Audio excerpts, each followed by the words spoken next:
صبر کا مادہ نہیں ہوگا تو آپ کام نہیں کر سکیں گے. اور اسی کا ایک دوسرا رخ ہے، جب آپ دعوت حق کے لیے کھڑے ہوں گے پہلا قدم کیا آتا ہے؟ استہزاء، تمسخر، مذاق اڑانا، جس کی میں مثال اب دینا چاہتا ہوں محمد الرسول اللہ صلی اللہ علیہ وسلم کی شخصیت سے. دیکھیے ہم کیا اور ہماری بساط کیا، ہم کیا مبلغ ہوں گے، کیا داعی ہوں گے، ہمارے اپنے دامن پر داغ ہوتے ہیں، لیکن یہ کہ محمد الرسول اللہ کے دامن پر کوئی داغ تھا؟ ان کو تو سارے مکے والے الصادق الامین کہتے تھے، نہایت محبوب شخصیت تھے. ان کے لیے تو جا صادق، جا الامین، یہ الفاظ سننے میں آتے تھے، آنکھوں کا تارا.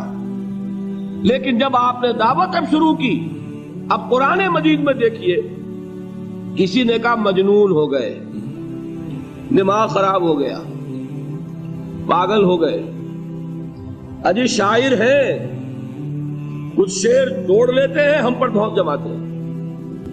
کسی نے کہا ساحر ہیں، کچھ جادو سیکھ لیا. یہاں تک کہ ایسے بدبخت بھی پیدا ہوئے، قرآن میں ہے ساحر کذاب، سحر کرنے والا جادوگر نہایت جھوٹا. یہ الفاظ کہے جا رہے ہیں کس کی شان میں؟ محمد الرسول اللہ صلی اللہ علیہ وسلم. قرآن میں نقل کیا گیا یا ایھا الذی نزل علیہ الذکر انک لمجنون. کبھی آپ نے اس کا ترجمہ سوچا؟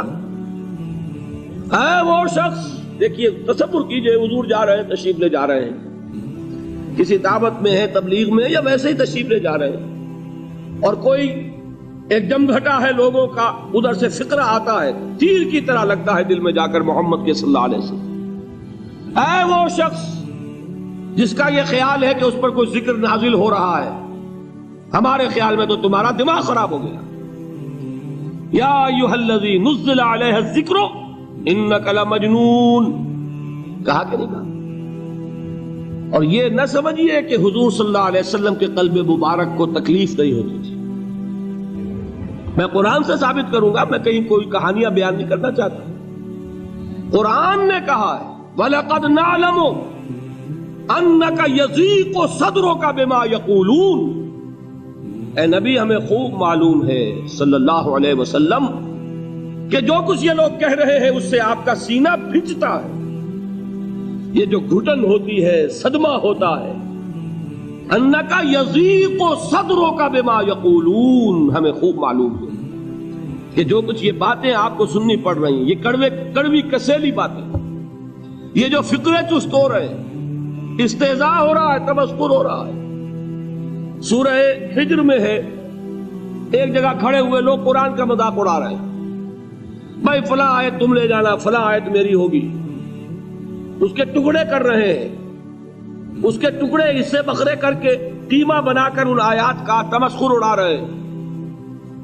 ایک جگہ قرآن مجیدی میں مذکور ہے کہ فرشتوں کا مذاق اڑ رہا ہے. بھائی یہ دیکھو محمد نے کہا ہے صلی اللہ علیہ وسلم کہ جہنم پر تو کل 19 فرشتے ہیں، علیہا 19 قرآن میں آیت نازل ہوئی. ایک پہلوان کہتا بھائی 10 کو تو میں سنبھال لوں گا، باقی 9 کا تم انتظار کر لو. یہ باتیں آ رہی ہیں حضور کے کانوں میں. کلام الہی کے ساتھ کیا سلوک ہو رہا ہے، مجھ پر کیا فقرے چست کیے جا رہے ہیں، مجھ پر جس طریقے سے استہزاء اور تمسخر کا رویہ اختیار کیا گیا ہے. دل بھج رہا ہے، دل میں صدمہ ہے. دیکھیے سورہ نون ہے، اور میرے نزدیک یہ دوسری وحی ہے جو حضور پر نازل ہوئی ہے، اس کی ابتدائی آیات. نون والقلم وما یسطرون ما انت بنعمت ربک بمجنون وان لک لاجرا غیر ممنون وانک لعلی خلق عظیم فستبصر ویبصرون بأیکم المفتون ان ربک هو یعلم بمن ضل عن سبیلہ وهو اعلم بالمہتدین. نون، قسم ہے قلم کی اور جو کچھ یہ لکھتے ہیں. اے نبی آپ اپنے رب کی نعمت سے مجنون نہیں ہیں. یہ کیوں کہا جا رہا ہے؟ حضور کو جو صدمہ پہنچا ہے وہی نازل ہوئی ہے دل جوئی کے لیے، تسلی کے لیے. آپ کیوں برا منا رہے ہیں؟ اے نبی آپ کیوں صدمہ اور رنج اور اندوہ محسوس کر رہے ہیں؟ ان بدبختوں کے کہنے سے کوئی آپ مجنون ہو جائیں گے؟ مانتا بے نعمت رب کا بھی مجنون وَإِنَّ لَكَ لَأَجْرًا غَيْرَ مَمْنُونَ، آپ کو جو یہ صبر کرنا پڑ رہا ہے، آپ کو جو یہ جھیلنا پڑ رہا ہے، اس کی وجہ سے آپ کو وہ اجر ملے گا جس کا سلسلہ کبھی منقطع نہیں ہوگا۔ وَإِنَّكَ لَعَلَىٰ خُلُقٍ عَظِيمٍ، اور اے نبی آپ تو خلق عظیم کے حامل ہیں۔ آپ کا اخلاق، آپ کا کردار، آپ کی سیرت، آپ کی شخصیت میں طہارت، نفاست، پاکیزگی، آج تک دنیا نے کوئی پاگل، کوئی مجنون ایسا بھی دیکھا؟ یہ ساری باتیں اللہ تعالیٰ حضور کی دلجوئی کے لیے فرما رہے ہیں۔ اس سے آپ اندازہ کیجئے کہ کتنا صدمہ ہوتا ہوگا۔ یہی ہے، اس ساری چیز کو جمع کیجئے تو یہ چیز کیا ہے؟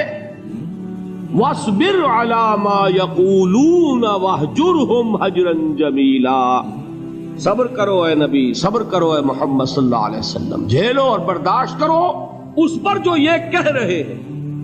اچھی طرح نوٹ کیجئے یہ بات، ذرا سیرت ہی کا سمجھ لیجئے، آج ایک بیان ہو جائے گا۔ یوں سمجھیے جب حضور نے یہ کہا کہ مجھ پر وحی نازل ہوئی، فرشتے سے ملاقات ہوئی، تو اب وہ چہمے گوئیاں شروع ہو گئی، معلوم ہوتا دماغ خراب ہو گیا۔ دیکھیے ہم نہیں کہتے تھے یہ جا کے غار حرا میں بیٹھتے ہیں، کئی کے دن رہتے ہیں، بھوکے رہتے ہیں، وہ خشکی چڑھ گئی نا آخر۔ یہ جس طرح کی باتیں دنیا میں آج ہوتی ہیں اسی طریقہ کی باتیں ہوتی ہیں۔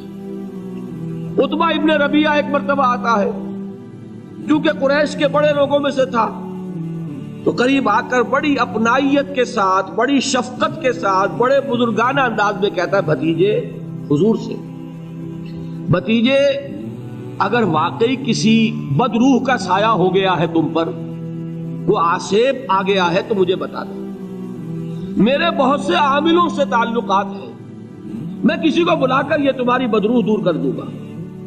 اب آپ سوچئے کیا بیتی ہوگی حضور کے دل پر۔ یہ وہ کیفیات ہیں، اور یہ نوٹ کر لیجئے 4 برس تک یہی شکل رہی ہے۔ مخالفت اسی نوع سے ہوئی ہے جس کو کہتے ہیں فزیکل پرسیکیوشن، جسمانی تشدد، وہ پہلے 4 سال نہیں ہوا۔ اس کی وجہ کیا ہے کہ در حقیقت جب بھی کبھی کوئی ایسی دعوت اٹھتی ہے، اب مجھے اجازت دیجئے میں ایک لفظ انقلاب یہاں استعمال کر لوں، انقلابی دعوت۔ کل میں نے کہا تھا نا، ایک ہوتی ہے خالص مذہبی تبلیغ، ایک ہوتی ہے انقلابی تبلیغ۔ مذہبی تبلیغ کی سب سے بڑی مثال عیسائیت کی تبلیغ، اور انقلابی تبلیغ کی سب سے بڑی مثال اشتراکی تبلیغ۔ میں باہر سے مثالیں دے رہا ہوں، اندر سے نہیں دینا چاہتا۔ آگے یہ کہ ہی قدر گفتیں، باقی فکر کن۔ آگے انسان اپنی عقل سے کام لے، سوچے، غور و فکر کرے۔ تو یہ انقلابی تبلیغ تھی محمد الرسول اللہ صلی اللہ علیہ وسلم۔ اور انقلابی تبلیغ کے اندر یہ بات جان لیجئے کہ پہلا رد عمل جو ہوتا ہے معاشرے کا، وہ یہ ہوتا ہے کہ کوئی ایسی بات گھبرانے کی نہیں ہے، ایک آدمی کا دماغ خراب ہو گیا ہے اور کچھ سر پھرے قسم کے چند نوجوان اس کے ساتھ ہیں، ایسی کیا بات ہے گھبرانے کی؟ مشت خاک ہے، بس ان کو چٹکیوں میں اڑاؤ۔ جو چٹکیوں میں اڑانا کہلاتا ہے نا، اسی کو قرآن مجید میں ایک اور جگہ کہا گیا ہے، یریدون لیطفئوا نور اللہ بافواہہم، یہ چاہتے ہیں کہ اللہ کے نور کو اپنے منہ سے بجھا دیں، پھونکے مار کے ہی بس۔ تو پہلا رد عمل جو ہوتا ہے ایک نظام کا، ایک کسی انقلابی دعوت کے خلاف، وہ رد عمل ہوتا ہے استہزاء، تمسخر، مذاق کرو، ان کو جس کو آپ انگریزی میں کہتے ہیں ڈی مورلائز کر دو، ان کی ہمتیں جو ہے وہ ٹوٹ جائیں، ان کو اس طریقے سے، اسی کا نام ہے آج کل کی اصطلاح میں کیریکٹر اسیسینیشن، ان کی شخصیتیں جو ہیں ان کو داغدار کر دو، ان کا اعتبار ختم کر دو، ان کا استہزاء کرو، تمسخر کرو۔ اور یہ میں آپ سے عرض کر رہا ہوں اس وقت ایک گونا فخر کے ساتھ اور اللہ تعالیٰ کا شکر ادا کرتے ہوئے کہ میں نے جو کام بھی کیا ہے اس وقت پاکستان میں، آپ نے اخبارات میں دیکھا ہوگا، بڑا دقیانوسی مولوی ہے، بیگمات کا رد عمل جو ہوا وہ آپ کے علم میں ہوگا، بڑے جو یہ جدید ہمارے روشن خیال قسم کے جو صحافی ہیں، اگر کہیں آپ نے پڑھا ہو جس طرح استہزاء ہوا ہے، جس طرح مذاق اڑایا گیا ہے، جو الفاظ استعمال کیے گئے ہیں، وہ میرے نزدیک بہت بڑی سند ہے جو اللہ کے ہاں جا کر پیش کروں گا۔ کہ اللہ تیرے دین کے لیے میں نے اپنے گھر سے کوئی بات نہیں کہی، میں نے جو بات کہی وہ جو شریعت محمدی کی بات ہے وہ کہی. اگر اپنی طرف سے کہی ہو کوئی اضافہ کیا ہو تو اللہ تعالیٰ کی پھٹکار ہو مجھ پر اور لعنت ہو مجھ پر. لیکن اگر میں نے وہی کچھ کہا جو شریعت محمدی کا تقاضا ہے اور قرآن اور سنت کی بات ہے، تو پھر اگر مجھے کسی نے پاگل کہا اور کسی نے دقیانوسی کہا اور کسی نے اور فقرہ جست کیا تو میں اس کے لیے، میں تو سمجھتا ہوں میرے لیے وہ سند ہے جو اللہ تعالیٰ کے ہاں میں جا کر پیش کروں. اور یہ جان لیجئے کہ وہی بات ہوتی ہے ہمیشہ، ہسٹری ریپیٹس اٹسیلف. وہ بات کریں گے جو حضور نے کی تھی، وہی رد عمل سامنے آئے گا جو اس وقت آیا تھا. اس لیے کہ یہ تو جو انسانی مزاج ہے وہ نہیں بدلا، معاشرے کا انداز نہیں بدلا، وہ جو کام ہوگا اس کا رد عمل ابتدائی وہی ہوگا. اور اس میں در حقیقت امتحان ہوتا ہے صبر کا. کیا دل شکستہ ہو کر بیٹھ رہے گا انسان؟ ہمت جواب دے جائے گی، کمر ٹوٹ جائے گی، قوت ارادی اور عزیمت جو ہے مزمحل ہو جائے گی، پھونکوں سے چراغ بجھ جائے گا. یہ جو میں نے آیت آپ کو سنائی تھی اس کا بڑی خوبصورت کی ساتھ ترجمہ کیا ہے مولانا ظفر علی خان نے کہ نور خدا ہے کفر کی حرکت پہ خندہ زن، پھونکوں سے یہ چراغ بجھایا نہ جائے گا. یریدون لیطفئوا نور اللہ بافواہہم واللہ متم نورہ ولو کرہ الکافرون. یہ چاہتے ہیں کہ اپنے منہ کی پھونکوں سے اللہ کے نور کو بجھا دیں، حالانکہ اللہ تعالیٰ تو اپنے نور کا اتمام فرما کر رہے گا، خواہ ان کافروں کو کتنا ہی ناگوار ہو. اس کی ترجمانی ہے نور خدا ہے کفر کی حرکت پہ خندہ زن، پھونکوں سے یہ چراغ بجھایا نہ جائے گا. بہرحال اس مرحلے پر میں نے آپ کو دو صبر بتائے. صبر کس چیز سے؟ اپنا کیریئر دنیاوی جو بھی آپ حاصل کر سکتے تھے. ذہین آدمی ذہانت لگائے گا تو دین کی دعوت دے گا ایٹ دی انٹلیکچوئل لیول. اور یہ بات جان لیجئے کہ یہ چیز دنیا میں کسی کمائی کا ذریعہ نہیں بن سکتی.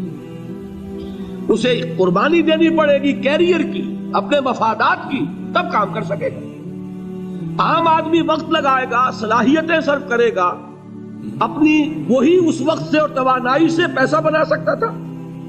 آج کل تو آپ کو معلوم ہے کہ بڑی سادی ہو گئی ہے یہ حساب کتاب کی بات، بہت سادہ.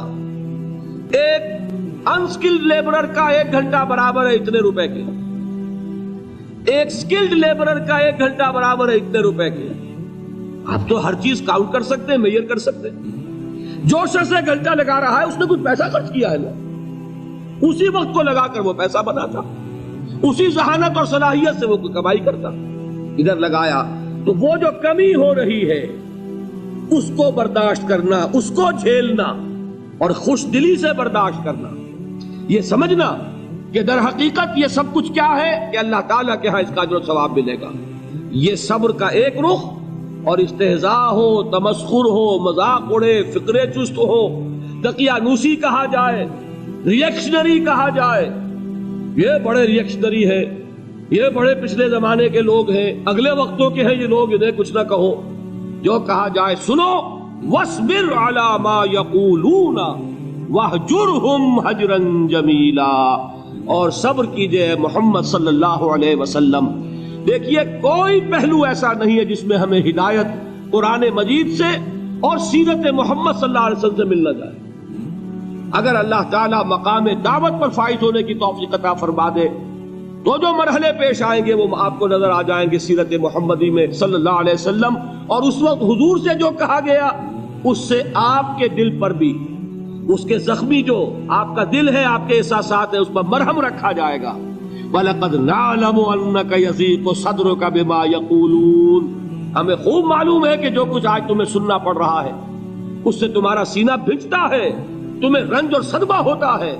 لیکن وَاصْبِرْ عَلَى مَا يَقُولُونَ، جو کچھ یہ کہہ رہے ہیں اس پر صبر کیجئے، اس کو جھیلیے اور برداشت کیجئے.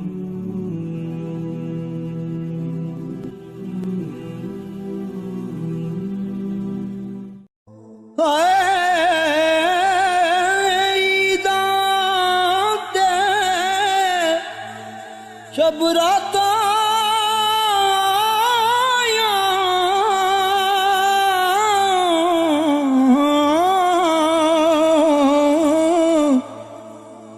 اب لوگ گران آئے